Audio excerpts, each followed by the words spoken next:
Hello guys and welcome to When in Halifax, and today we will discuss about 10 tips in finding apartment here in Canada. Are you ready? Let's begin.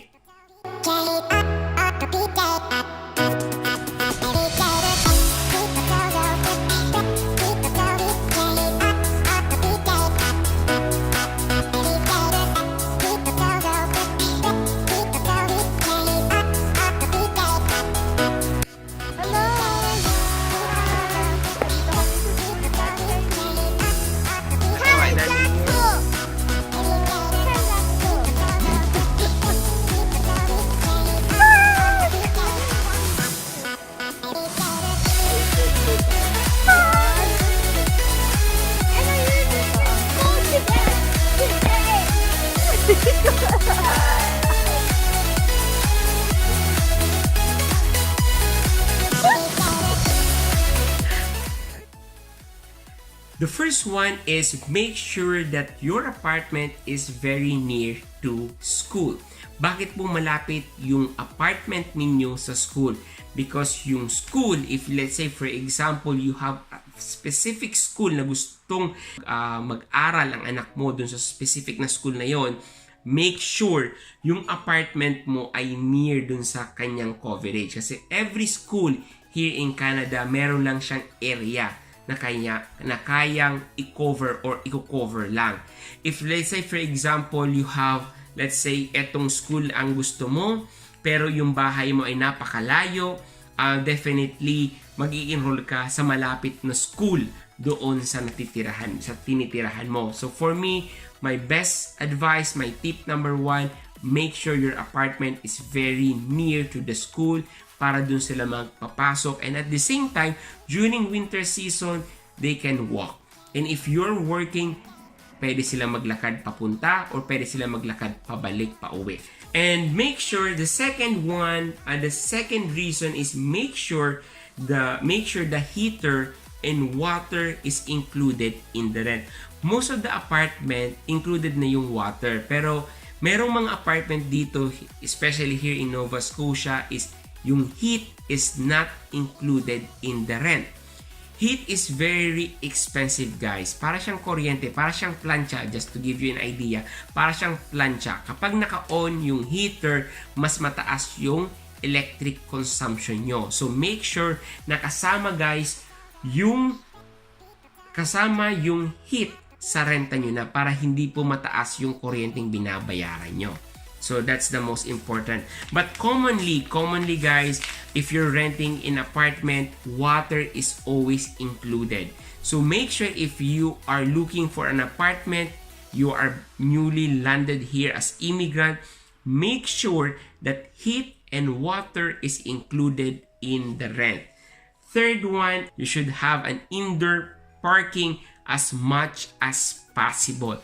So bakit ko ina-advise na may indoor parking? Because during winter season, guys, ang snow ay abot bewang. So if you have an indoor parking, kapag winter season, hindi mo kailangan magpala ng snow, magpa-park ka lang. And then during early morning, or let's say for example, you are from night shift duty, pag alis mo walang snow, pagbalik mo abot bewang, kailangan mo magpala para makapag-park ka. Hindi mo pwedeng iwan sa street. There's no street parking during winter season kasi pinupulo po yung road. So the third one is make sure if you're looking for an apartment, as much as possible, optional, there should be an indoor parking. And of course, if there is an indoor parking, the rent is usually mataas. Okay? So, number of bedrooms depends on number of kids. This is the tip number 4. Number of bedrooms is always depends on number of kids. For us, ideally we have 2 kids, we should have 3 bedrooms because they should be 1 bedroom for each kids. Okay? But that's ideal. Pero as much as possible, if you have kids, let's say you have 1 kid, you should have 2 bedroom. If you have 2 kids, like sa akin maliliit pa, I have 2 bedroom. So, pag lumalaki na sila, you are required to get extra room. Ideally, every kids, they should have 1 bedroom, guys. So, alam mo na kung ilan kayo, kung ilang anak mo, dapat yun din ang bedroom mo. Ideally, okay? And then, number 5 reason is security deposit in 1 advance is the usual and standard na hinihingi ng apartment. Security deposit and 1 month advance. So, 2 months pay lang yon. Pero mostly dito sa apartment namin, hininga lang kami ng security deposit and that's it. Pero if yung apartment you, they asked you, let's say 6 months advance, it is against the law. Search mo po ninyo yung tenants law here in Canada. Just type in Google tenants law. So nandun nakaspecify po yung kailangan or legal months na kailangan hingiin lang ng landlord ninyo. Usually 1 month security deposit and 1 month advance usually. Pero dito sa experience namin, sa apartment namin, security deposit lang yung binigay ko. The number 6 is read the contract. Mindful about the length of contract. So dito meron pong itinatawag na month to month and year to year. Year to year, ibig sabihin 1 year contract ka, and after a year, magiging month to month. So check mo yung kontrata mo. Like for example, you are not sure about this apartment. And let's say for example, you decided na maglipat ka agad-agad after 3 months or 4 months, you decided, you change your mind, gusto mo na mag-decide. Read nyo po yung kontrata. Every contract is different. Huwag punta rin na magbasa. Basahin every single sentences and paragraphs of contract. Makapal po siya. But then, at least you know what is your right and what is should be. Okay? So, my number 7 advice is no carpet as much as possible. My apartment, we have carpet in our bedroom.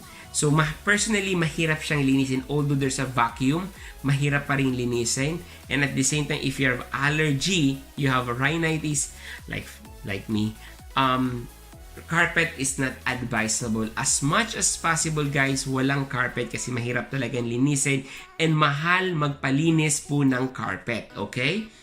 My number 8 advice is check the bus stop and the bus route. Kasi for example, as a new immigrant, you come here in Canada, wag mong isipin yung fancy apartment. Wag mong isipin na maganda at malapit sa mall. No. Isipin mo yung rota at bus stop kung saan. Imagine guys, yung bus stop mo ay 1 kilometers away sa apartment mo. So imagine maglalakad ka ng 1 kilometer every single day if you're taking the bus. So always consider where is the bus stop, where is the school. So that's my number 8 advice. And number 9 is check your parking space. So again, my first advice is look for an indoor parking. Unfortunately, let's say walang indoor parking. So number 9 is check your parking space. Tanungin mo, saan mayroon bang parking space na kasama yung monthly rental ko? Kasi it's very important, guys. Always remember, kapag winter season, guys, you are not allowed to park in the street parking. Some apartment, guys, wala silang parking space. And they always say, sa street parking, pwede ka mag-park anytime. Yes, pwede. But during winter season, especially during winter season, no parking po sa street parking. And probably you will have a parking ticket or baka ito yung sasakyan nyo during winter. So always make sure that you have a parking space in your apartment. The number 10 is tenant insurance. Guys, it's very important to have a tenant insurance because whatever happens, let's say any accident, merong coverage po iyong apartment and may protection ka din sa iyo. Like for example, naiwan mo nakabukas ang bathtub, umapaw yung tubig, nabasa yung ground floor, and at least you have a tenant insurance na mag-cover ng expenses ng damage dun sa ibabaw, sa ilalim mong apartment. So, as much as possible, I advise you guys to get a tenant insurance. That's the 10 tips in finding an apartment here in Canada. Again, if you have suggestions, if you have another tips, additional tips, comment it below, guys. We are very happy if you are participating in our forum. Once again, thank you very much for supporting When in Halifax. Follow us in our Instagram, in our Facebook. Just type When in Halifax. And thank you very much for supporting When in Halifax. And bye-bye. Yeah.